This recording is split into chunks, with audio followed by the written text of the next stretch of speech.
सहकारी ठगेर आएको होइन साथी, सिंहदरबार जलाएर आएको होइन, जनतासँग सङ्घर्ष गरेर आएको।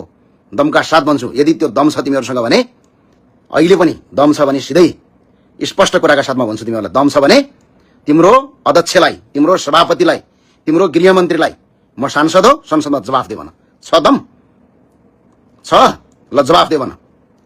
त्यो भएन क्लियरका साथ भन्छु। र अब अरू यो सडक छापहरूका अगाडि लागेर केही हुनेवाला छैन। यिनीहरूको कामै त यो भोग्ने हो। र अहिले म स्पष्ट अहिले के भन्न आएको भने क्लियरका साथ, र जापानमा म सुरक्षित छु। जापानमा भोलि पनि भव्य कार्यक्रम हुन्छ, आज पनि भव्य कार्यक्रम भएको छु, स्पष्टका साथ भएको छ। र म जेल तोडेर जेल भागेर आएको होइन, यो कुरा याद गर तिमीहरू।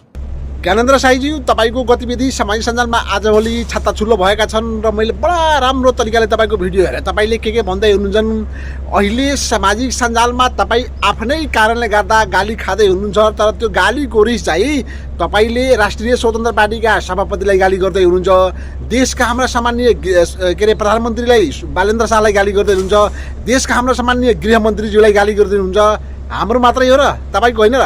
यदि तपाईँले भनेको अनुसार यदि गृहमन्त्री हाम्रो मात्रै छ र तपाईँको छैन भने भोलिको दिनमा तपाईँलाई कसैले झाप्पड हान्यो भने वा केही गर्यो भने तपाईँ गृहमन्त्रीकोमा जानुहुन्न नि फेरि है।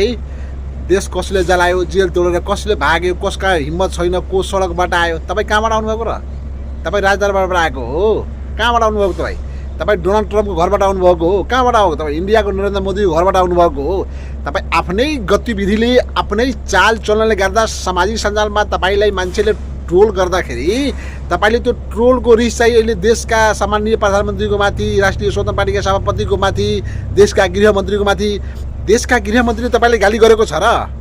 तपाईँलाई लाज लागेन? तपाईँ एउटा माननीय भएर आफूले धेरै सिए गरेको भन्नुहुन्छ, त्यही सिएको फी अहिले तपाईँले सामाजिक सञ्जालमा मान्छेहरूले गर्दैछ। अनि सबै अनफर हो, सडक छाप हो, हामी सडक छाप हो, हाम्रै भोटले तपाईँले जितेर गएको होइन र?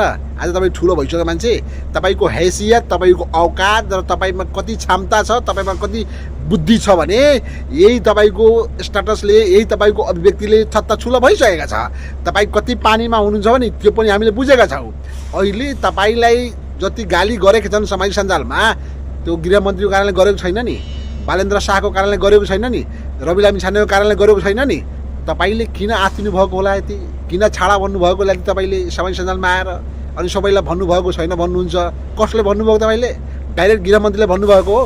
गृहमन्त्रीमा दम छैन? तपाईँभन्दा बढी राजनीतिक ज्ञान भएका छन् अहिले सभापति रवि लामिछाने, तपाईँले थाहा छैन र? तपाईँसँग के सिक्न जानुहुन्छ उहाँ?